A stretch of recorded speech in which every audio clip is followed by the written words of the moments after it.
Dalam rapat kerja dengan Komisi 9 DPR RI beberapa waktu lalu, Wakil Menteri Kesehatan Dante Harbuwono mengungkapkan pada tahun 2023 pemerintah sudah tidak menggelontorkan dana untuk pembelian vaksin COVID-19.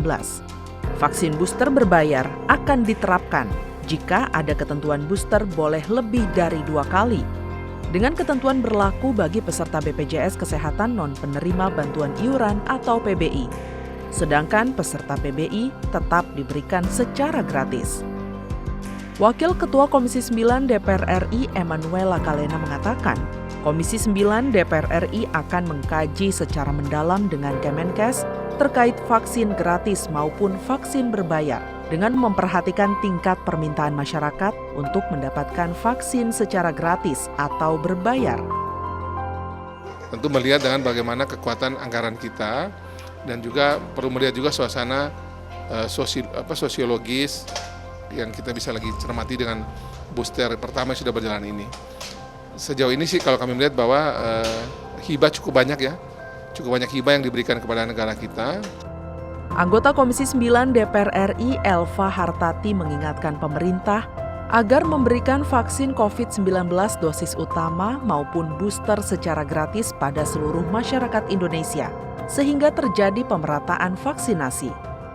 Jika masyarakat diharuskan membayar, menurut Elva justru membuat banyak masyarakat Indonesia tidak vaksin COVID-19. Jadi dibuat di negara kita, bukan lagi impor lagi. Nah itu saya berharap juga BUMN itu pembuatan vaksinnya juga jangan terlalu mahal. Dan untuk masyarakat luas, saya minta dibebankan oleh pemerintah juga, jangan bayar pada masyarakat. Pada kesempatan berbeda, anggota Komisi 9 DPR RI Edi Wuryanto mengapresiasi kinerja pemerintah dalam penanganan pandemi COVID-19 melalui gotong royong yang melibatkan seluruh elemen masyarakat, terutama transformasi sistem kesehatan nasional berbasis pelayanan kesehatan primer. Meski begitu, Edi mengimbau pemerintah melakukan percepatan pemberian vaksin booster dosis 1. Menurutnya, capaian vaksinasi booster masih rendah. Hal itu juga dipengaruhi kurangnya kesadaran masyarakat untuk melakukan vaksin booster. Di mana vaksin itu sudah disediakan, sudah dianggarkan, sudah dibeli, tapi minat masyarakatnya masih rendah. Maka ini persoalan terakhir penanganan COVID dan mudah-mudahan pemerintah pusat berkoordinasi dengan pemerintah daerah agar masyarakat kesadarannya meningkat, lalu vaksin yang sudah kita sediakan tidak kadaluarsa, lalu target vaksin tercapai. Masyarakat harus paham betul bahwa vaksin itu untuk kesehatan mereka agar kita tangguh melawan COVID. Lalu mereka datang ke puskesmas, lalu vaksin gratis. Sementara itu, Wakil Ketua Komisi 9 DPR RI Kurniasih Mufidayati menghimbau pemerintah memberikan penjelasan pada masyarakat secara jelas dan transparan terkait kebijakan vaksin booster agar masyarakat memahami dan memiliki kesadaran akan pentingnya tetap mendapatkan vaksin booster. Sebenarnya vaksin ini mau seperti apa? Mau seperti vaksin influenza yang setiap tahun harus diulang misalnya kayak gitu. Atau vaksin ini mau harus per 6 bulan.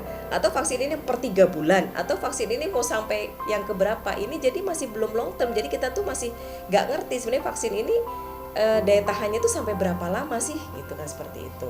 Terus ketika jaraknya antara vaksin 1 dengan vaksin 2 dengan vaksin 3 itu sudah terlalu lama, tadi ada istilah vaksin DO kan, seperti itu. Nah ini yang tadi ya penjelasannya itu juga saya rasa kepada publik ini perlu didetilkan ya.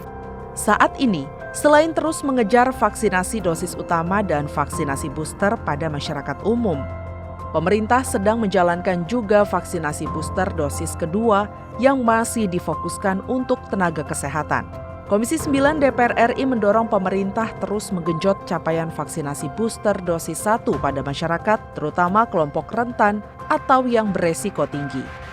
Persyaratan booster di tempat umum dan sektor transportasi perlu terus diperketat, sehingga mendorong kesadaran dan minat masyarakat menerima vaksin booster.